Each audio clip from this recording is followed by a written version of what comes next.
Projektiin kun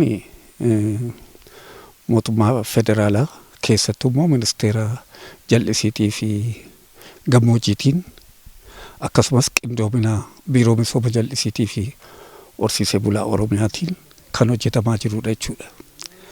Projektiin kun projektii guddaadha.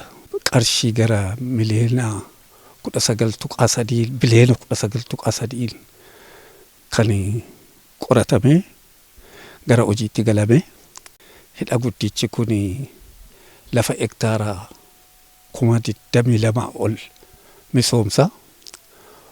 Bonaa fi gannaa oomisha yoo xiqqaate waggaatti yeroo 3 ol irratti oomishuuti jiruu fi jireenyi uummata keenya naannoo kana jiraatu keessattuu godina 2 keessatti godina Horroo Guduruu Wallaggaatii fi Wallagga Bahaa keessa jiraatu bu'uurarraa projektii jiruuf jireenya isaanii jijjiiru jedhameeti kan yaadamu.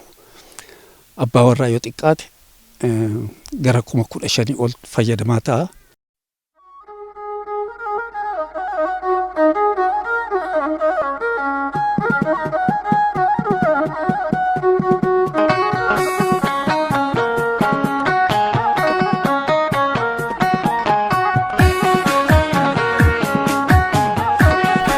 Kanaan boqonnaan qophii hojii hidhaa Lagangar kun hojjetamaa tureera. Boqonnaa qophii kana keessattis gam tokkoon lafa mana jireenya hojjetootaa, mana kuusaa adda addaa, mana jireenya ogeessotaa fi maateriaalota hojii kanaaf hin ta'a jedhamee yaadamu bilookonni baay'een hojjetamee haalli inni ittiin mul'atutu jira jechuudha. Hojiin projektii akka Wallagga Bahaatti hojjetamu hojiin baay'een waggootanii 3 darban keessa hojjetamaa turaniiru.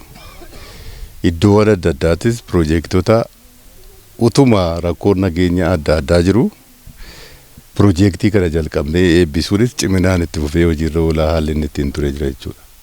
Kanaafuu projektiiwwan jallisii xixiqqaa sadarkaa anaaf sadarkaa godinaaf sadarkaa bajeta naannootiin qabanne baay'eensaa aanaalee keenya adda addaa keessatti jechuudha. Akkuma yeroo adda addaa eebba projektii keenya yeroo geggeessinu argitan kan jallisii dabalatee, kan bishaanii dabalatee, kan dhaabilee fayyaa dabalatee, kan dhaabilee barnootaa dabalatee bal'inaan eebbifamaa turaniiru jechuudha.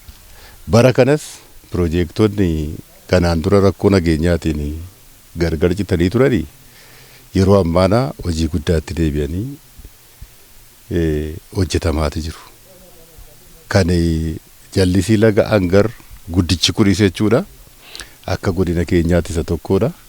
Kana qofatu tun ta'in jallisii laga Arjoo Dhidheessaas birrii gara biliyoona 7.4tiin hojjetamaa kan jiru. Yeroo ammaa hidhaansaa gara xumuraarra ga'ee qophiin olii galaa jechuudha. Tamsaasa bishaanii gara uummataatti kennuudhaafi qophiin hidhaa isaatii haalli inni ittiin xumuramaa jiru yeroo fudhannee ilaallu projektiin kanaan dura gargar citanii turanii gara gaariitti jijjiiramanii.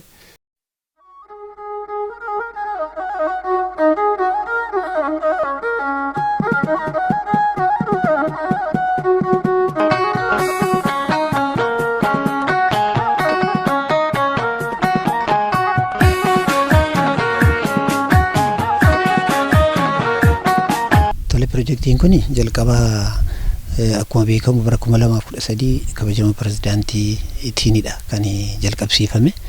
Erga jalqabsiifame booddee gidduutti rakkoon nageenyaa naannaa kana tureen gargar citee ture.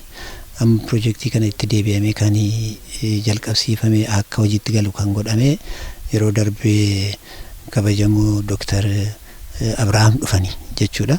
Akka projektiin kun waggaa tokko ga'eera. Akka projektiin kun jalqaba godhanii booddee projektiin kun amma turtii waggaa tokko keessatti waan amma ijaan argitan kanarra geenyee jirra.